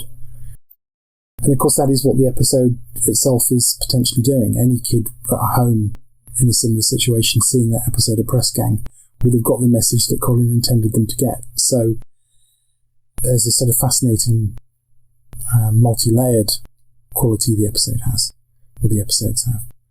Author Tristan Sargent there.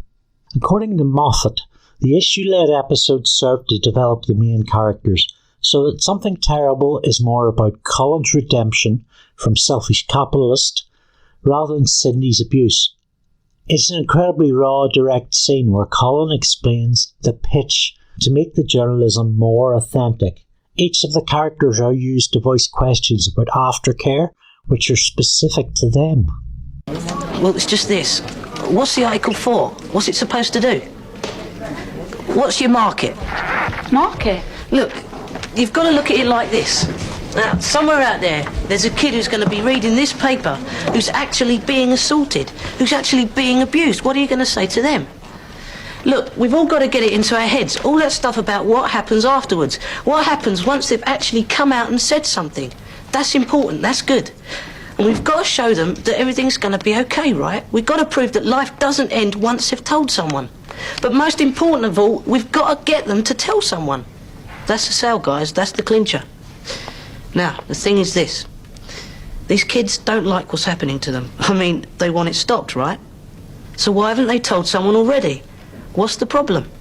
What we're dealing with here, guys, is consumer resistance. If you're going to make a sale, that's the thing to beat. Consumer resistance? Exactly. Like this. Kenny, you're the kid that's being abused. Why haven't you told someone? Do I do this? Yeah.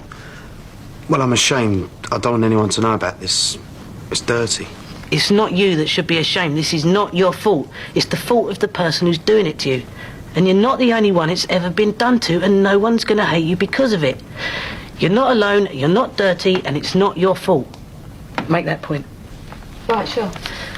We'll note it down. I'm sorry. Right, what else? What else is stopping you? I'm scared. I'm worried what my dad will do if I tell. Once you've come and asked for help, we promise you'll be looked after. There are people whose job it is to help you. You've got that, Sarah? I'm noting it down. Who do I tell? Someone you trust. A teacher's a good bet. They've got the backup. A teacher or someone you trust. And if they don't help you, you tell someone else. You keep telling until you find the person who's going to help you. That's important, Sarah. I know. I'm worried about my dad. What? Well, maybe I still love him. I mean, he is my dad. What's going to happen to him? Well, if your dad loves you, then he knows he shouldn't be doing this. He knows he's harming you. And if he can't stop doing it on his own, then he needs someone to stop him. Got it. So let's go for it. Remember, guys, we want the kid through the door and talking. So let's sell, sell, sell.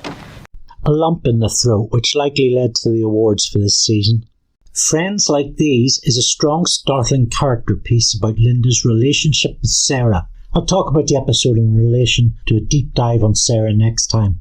Suffice to say that Lynda comes out of it looking like a devious, unfeeling, calculating, manipulative bitch. Sometimes you need that character to be the one to speak truth to power.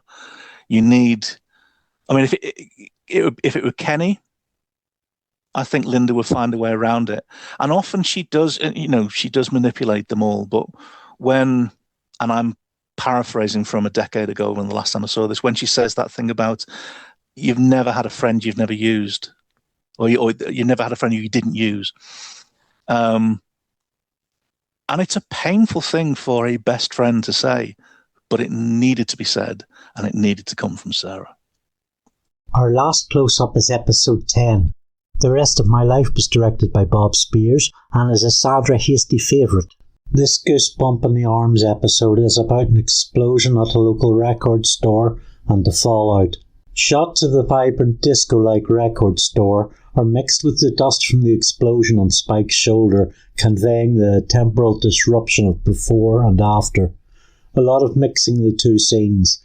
Spike hearing a fellow survivor's voice amid the neon and dance as concrete grime builds up on his jacket before we see the waste and debris he wakes up in.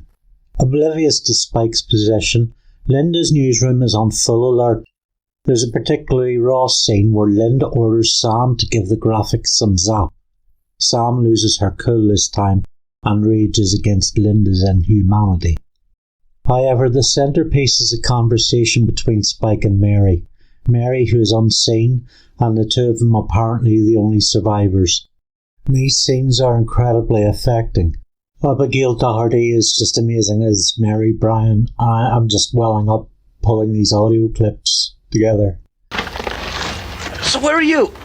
I don't know. It's a funny thing. It's the same place I am. I can't move. I can't feel my legs. Oh, hey, listen, relax. So you can't feel your legs. I wake up that way all the time. But I can't feel them. Hey, listen. Is feeling your legs such a great experience? And if it is, can I feel them too? Hey, that was a joke, not a come on. No, actually, it was a come on. Chicks are pretty scarce in this rubble. Hey, that's good. You laugh. Laughing's good. Laughing is the secret of life. Laugh and the world throws record shops at you. Elsewhere, other gazetteers are called home as family members are among the wounded. Lynda fears for Spike. Sarah doesn't know how to write a mood piece on something so big and so devastating. Here to talk about his memories of the episode, Tristan Sargent. The year Press Gang started, I moved to a new school, which was about a 45-minute bus journey away. So for the first few years of Press Gang, I didn't see whole episodes. I saw the last 15 minutes of episodes because I was getting home from school so late. And I knew it was a show that I really, really liked the look of. But the first episode that really, really hit me was For the Rest of My Life. And I forget exactly why, but that was broadcast on a day when I was at home, and I'm pretty sure it was a holiday of some description. Even then, I missed the first 5 minutes or whatever. So the first scene that I saw was the first one of Spike waking up underground and hearing a voice. And it probably remains my favourite episode in a lot of ways. Not because it's a funny episode, even though I love the fact that Press Gang's a funny show. Press Gang's a romantic show too, and there is sort of a romance between Spike and Mary Bryan. It's the wrong word to use maybe, but it's about a connection between two people at a critical and very brief time. And it's, for something that short, because I think I only have really 2 scenes, maybe 3 scenes together, Spike and Mary's voice, I found it really impactful and tragic, and I was really impressed. Well, I was really moved. I was a kid after all, but I was impressed as well, and continue to be impressed that you could fit so much into so little space on screen. Yeah, it haunted me, that one. Amid all the tension and doom, Mary learns Spike's name when he swears her to secrecy about the name of his girlfriend, Lynda Day, and Mary immediately puts 2 and 2 together. It's been Simon Hodgkiss-Rogers' first go-around watching Press Gang, so let's hear what he thought of this episode. There's some episodes that really do stand out. One of them was, I thought it was great for something like a kids' TV show, where there's an explosion and one of the main characters gets trapped in a building that falls essentially down around them. And he's stuck in this building with an off-screen character. We can't see her. And she dies next to him as he's talking to her. And it's quite a not emotional story. It's not done from that point of view. It's just sort of hard-hitting. The effects of the event sort of stick with the character for a few episodes afterwards. And it's done really, really well in that regard. It's not just passed off. This character's quite light-hearted, typically. And still tries to maintain that, but then goes like, look, this is really hurting me, behind closed doors. And again, it's just some great writing. It doesn't try and do the, like, everyone's weeping and whatnot. It just sort of goes and acknowledges death in a very realistic way, which I thought was great. Again, for a kids' TV show, it's not something that you often see. They usually try and do something to demonstrate, like, mortality or something like that, or like an accident will happen that makes a character disabled, something along those lines. But they never usually handle it well. It's usually very much the forefront of all the episodes then, whenever that character's around. And they don't do that with this. You can tell it's in the back of everyone's mind. And yeah, again, great direction, great writing, and some great acting in a lot of regards. Something of a character arc as we open with Spike hitting on another woman and view him as base, shallow and deceitful, contrasted with the deniement, where Spike expresses regret for never knowing Mary and deals with survivor's trauma. It's a wreck for the central relationship. Spike believes Lynda doesn't have the right social and emotional toolkit to help him through his trauma. He's right, of course. Maybe he underestimates her. Lynda's attitude on screen bears out this lack of confidence. Of course, the post-trauma care is a huge mountain for both to climb. What Spike has gone through is messy. For Lynda, it can only add another layer of complexity to a relationship that isn't about running the paper. Successive episodes work this out as they pit their journalistic skills against one another, but ultimately Spike gives Lynda an ultimatum. Commit, or he'll return to America. Lynda hates ultimatums. Unless she's the one giving them out. There's lots to love about seasons 1 and 2 of Press Gang, so it's difficult to sing out a particular aspect. However, I'm going to go with 2 scenes that bookend Spike and Lynda's relationship. The opening scene of season 2's Something Terrible, where Lynda meets Spike secretly so that people don't know they're dating, is a terrific two-hander and shows the amazing chemistry between Julia Sawalha and Dexter Fletcher. What makes it even better is the role reversal.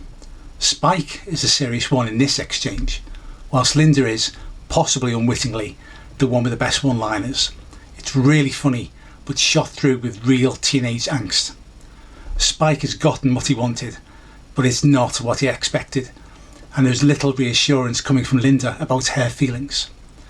It's not that Lynda doesn't want it too, but Spike comes a very distant second to the Junior Gazette. This scene, although only 4 days into their relationship, sows the seeds for the final scene of yesterday's news, which comes 4 episodes later. Spike, still dealing with the emotional impact of the gas explosion he was caught up in, tells Lynda he loves her and asks her if she loves him. Both actors are typically terrific here, but Dexter Fletcher steals the show. Your heart breaks for Spike as the wisecracking American shows his vulnerable side, even though he already knows what Lynda's answer will be.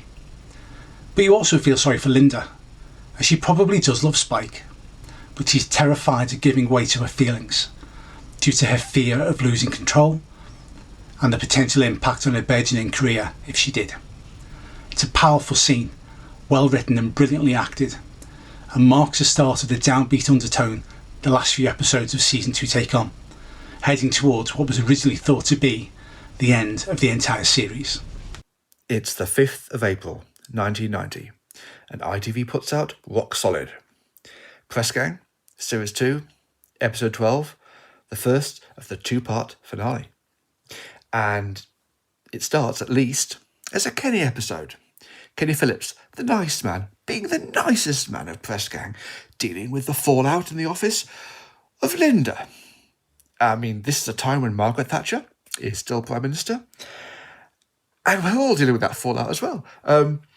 So he's in the middle of everything. He's under stress. I mean, everyone's taking it out on him, and he really is the focus. I mean, at least initially. But I think he's kind of had enough of being the centre of things. And, you know, the episode obliges. It moves on quite quickly, but not before we see what's coming, because we see music as Kenny's way out. In his bedroom, playing his guitar, a bit like my daughter is right now, if you can, yeah, there we go. And it's just for him, it's not for anybody else, so naturally, Colin Matthews has to make it about Colin Matthews.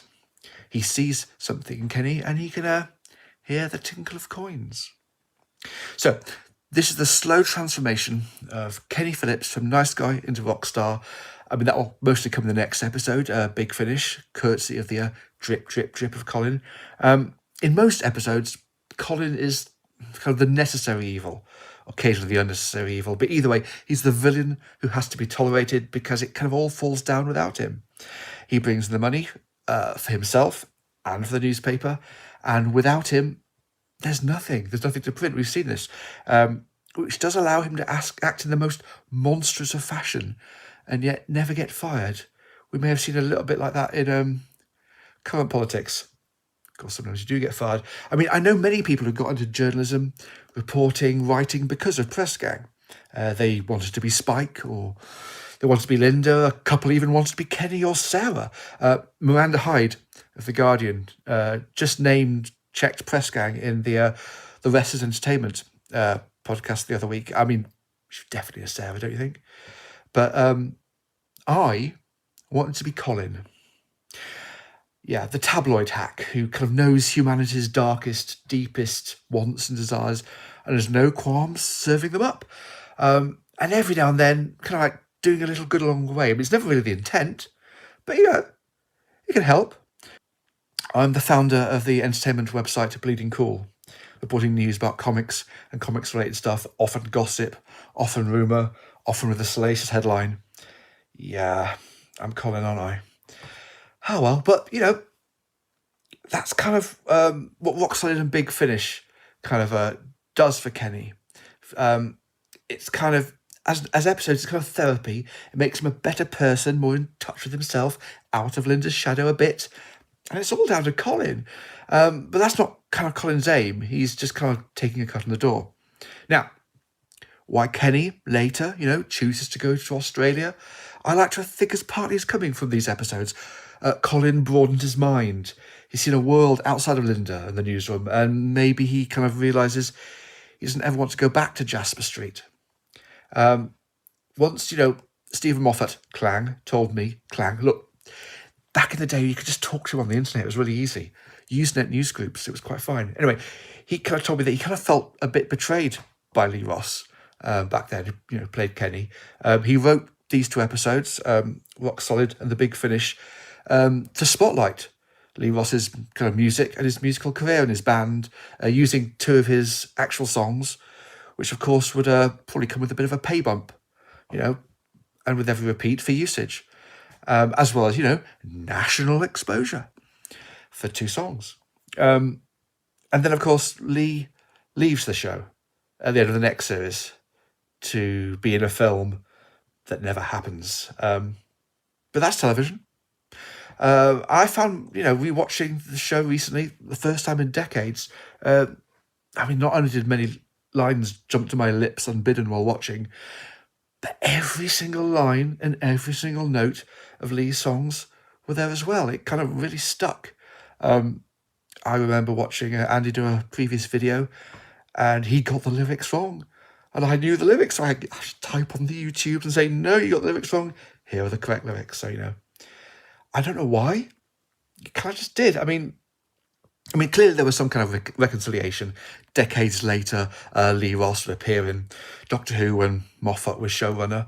Not his only brush with big-name sci-fi, he'd also pop up into the Star Wars TV series, Andor, dying memorably in the 2nd season as well. Making sure that everyone on Twitter would post, oh my God, they killed Kenny. Now, I mentioned Bleeding Cool. I can draw a direct line from watching Press Gang to doing what I do now, writing entertainment news reports about comic books. A little bit weird, but and my advertising career between now and then also, definitely part of the Colin, which is also why I'm looking forward to what Steven Moffat is going to be doing with his new series, number 10. He himself describes it as Press Gang in Downing Street. And I wonder if he has a role for Colin Matthews alike. Along the lines of Alistair Campbell, Peter Mandelson, or, Dominic Cummings. I'm just not entirely sure there's really a role for anyone like Kenny in that snake pit. Not even if he is a rock star.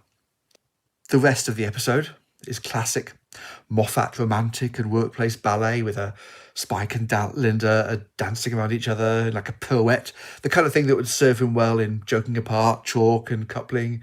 It's a great example of Spike and Lynda in separate actions, saving the day, exposing local government corruption, dealing with adults as adults, and making them feel a bit like children, while certainly destroying their careers in the process, and saving the newspaper by the skin of their teeth. Spike Thompson is leaving.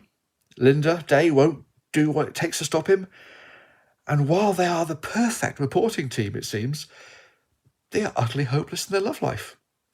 Good at their job, awful in bed.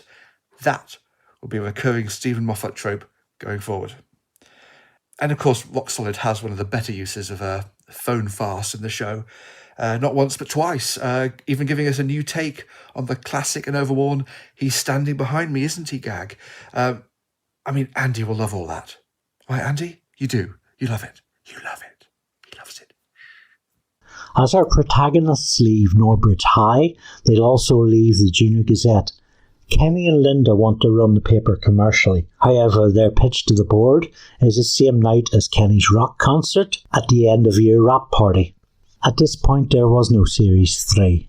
The cast were too old to portray children. Anxious Lynda waits for the verdict on her own in the final scene, interspersed with footage from the concert where all her friends are having fun. It's played so as not to give definitive answers, but can be read as a verdict on Lynda's tragic character and fate.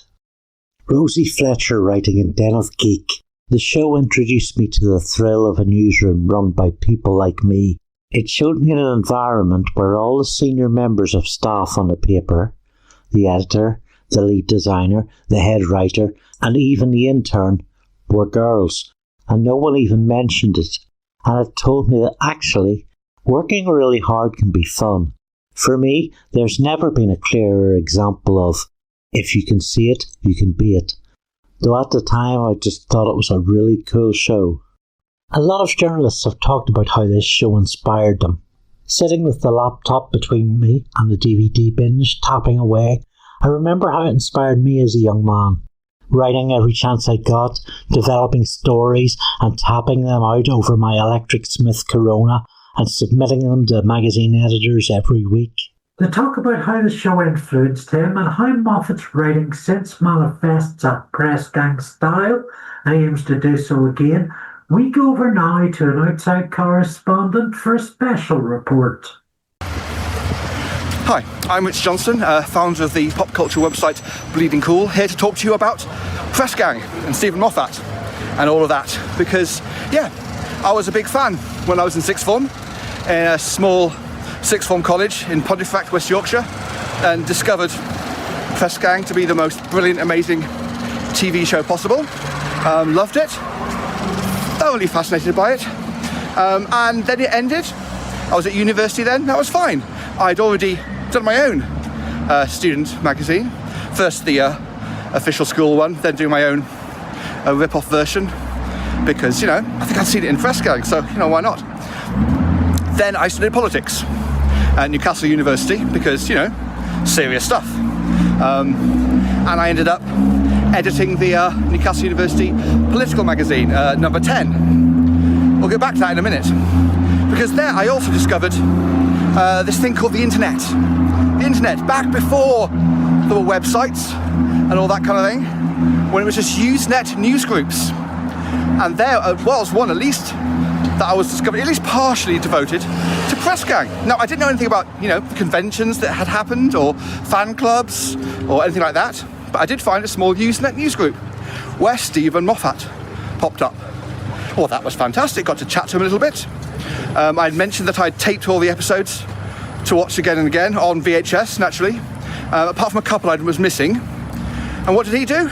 Well, he actually tapes episodes of Press Gang, pops in the post to me, with a couple of episodes of Murder Most Horrid. So yeah, basically, yeah, Steven Moffat, pirate of his own TV shows. Fantastic. So then, you know, that's lovely. I bumped into him a couple of times over the years. At San Diego Comic-Con with his wife, seem to remember. And, oh yeah, also, I was in the audience for an episode being recorded of Chalk, which has got a poor rep. I think it was the wrong medium. That kind of, I mean, when I saw it, I thought it was fantastic. But then I was part of a audience and enjoying it that way. And for that kind of farce, the theatre's so much better. Something I would definitely say when we went later saw Unfriend decades later, and you got that kind of theatrical farce down to perfection. So yeah, there we go. I definitely enjoyed his subsequent work, Doctor Who, Sherlock, all of that, as well as things like, you know, the joking parts along the way, and it's definitely coupling.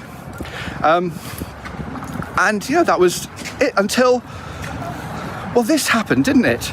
And suddenly, we're getting told there's a new TV show coming from Steven Moffat. And it's kind of everything I've kind of wanted in a TV show. I'll talk about it in a minute, because we're, as I don't know if you could tell, walking down Westminster, I've got into Whitehall, I've got a bit of an appointment. And maybe they'll let me in. I don't think they'll let me in. I mean, I may be the founder of one of the most popular pop entertainment websites in the world, Bleeding Cool, but I think, you know, even they have limits. So yeah, as you can see, find me heading up to Whitehall. Looking fine. Doesn't look pretty. Right. You can see there. I think it's time to try and get through these doors. Let's see what we can do. I'm sure they'll let me in. There's no reason. I mean, it's one of the more famous addresses in the world. Okay, they're opening the doors. Let's give it a go. About Lynda Day. Lynda? What a girl. Sort of a fireproof Joan of Arc, right? A Mary Queen of Scots with her head together. The most glowing example of womankind since Madame Curie. Colin, where's all this going? Oh, Prime Minister, I reckon. And so you find me outside number 10 Downing Street, the setting for Steven Moffat's new drama, number 10. Good title. But he has literally described it as Press Gang in Downing Street, which is kind of every single thing I've kind of wanted in a TV show ever. I'm a big fan of politics, as you can gather. I'm a massive fan of Press Gang, as you may have also gathered.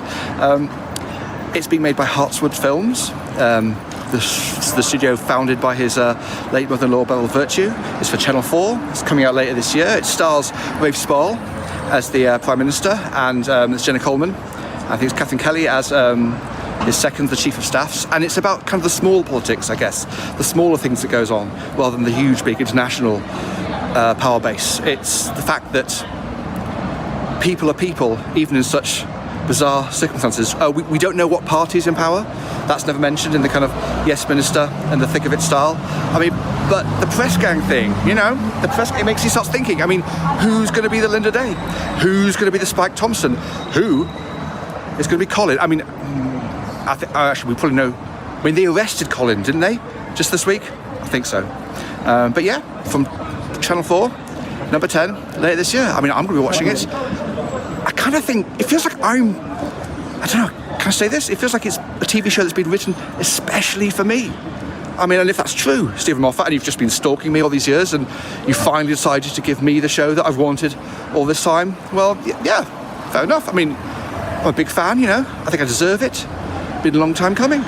So yeah, right, okay. I'm not going in there. Never know what I might find.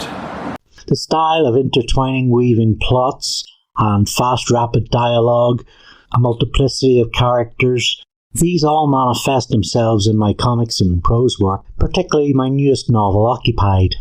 Occupied is set in Belfast in 2011 and follows the activities of a group of anti-austerity activists pitching tents and camping in the town centre. As in Press Gang, they become a sort of family, albeit amid the mud, snow, insomnia and paranoia. There's Owen, proactive, diplomatic, tries too hard. Leon, idealistic rebel, smashes the patriarchy. Kat, organised, overworked and burned out. Padraig demands laughs and cheesy snacks. Brona, nurturer or possible tormentor. Levin, who likes to ask questions, has a very suspicious goatee. And Bob, a tough as nails OAP, doesn't care for you. You can go and order Occupied now through Amazon on Kindle, paperback or hardback. Press Gang's popularity resonates. For this audio essay, I've used the Breakfast at Czar's fanzine, Adrian Petford's complete series guide, and the Facebook group Press Gang Junior Gazette HQ, and a fair few other resources. Thank you to author Tristan Sargent of Sweet Little Chittering, a horror anthology. In its day, Press Gang was the best show of its kind, and I think there's a good chance that it still is. The jokes are still funny, the characters are still likeable. When it's serious, it isn't mawkish, the issues still resonate, and at its best, I think it's still the best. Simon Hodgkiss-Rogers, aka Spike, artist on comic book Space Warp. Press Gang is one of those shows that, yeah, even now, I'm happy to stick it on, and my partner and I have happily watched a number of episodes. Even my son, who is coming up to 8, has sat and watched it with us and really enjoyed what he's seen. Yeah, it's a show that you can see why it was so highly regarded at the time, because even now you can watch it, invest in it and enjoy it, and that's an adult watching a kids' TV show, and there's not many that can do that. Autobiographical cartoonist and creative Peter Bangs. Overall, I have to say that the show holds up incredibly well considering its age, and I would happily go back to rewatch more episodes, which I probably shall do now. Ian Lawther of the Trek fan club, USS Caroline. My only question to the listeners of the Dream Loop podcast is, what are you doing listening to me and Andy? Go onto YouTube or BritBox and start watching this classic show. I promise you won't be disappointed. Cheers, everyone. Also, Rich Johnson of Bleeding Cool discovered Press Gang to be the most brilliant, amazing TV show possible. Loved it. Thoroughly fascinated by it. Jim Sangster of the Press Gang Programme Guide. I know that when Stephen was writing, he's always thinking about what's the best version of this story, and he's as impatient as everyone else to see it. But he's also he never wants to be bored, so he's always thinking, "Oh, what could I add? What could I do that's better?" Stephen O'Brien of the Breakfast at Czar's fanzine. There's lots to love about seasons 1 and 2 of Press Gang, so it's difficult to sing out a particular aspect. And Philip Henry of Coral Moon Films. Batman had just come out, so most guys at school all fancied Kim Basinger, but I fancied Julia Sawalha because I thought, she's around my age, so I've got a better chance with her than I do with Kim Basinger. That's the way I thought, honestly. Thank you for watching, and please throw the video a like and comment to teach the algorithm. Subscribe to be made aware of the Press Gang Reader, deep dives on each episode out now, and more to come across 2026 and 2027. You'll also see the frankly magnificent Screen Cleaner magazine show. My patrons get early access to all these things for as little as £1.40 a month. And so a big thank you to Arsalan Hyder Ali, Ian Lawther, Alan Royal, Benjamin Stone, Amanda Rodriguez, Matt Saunders, Shell, Dave Cromie, Donald Fallon, Alex C., Sonia Andre, Richard Wang, and Andrew Bolster. That's it. We're done. We'll all go home now. Oh, wait. I slept in the newsroom again.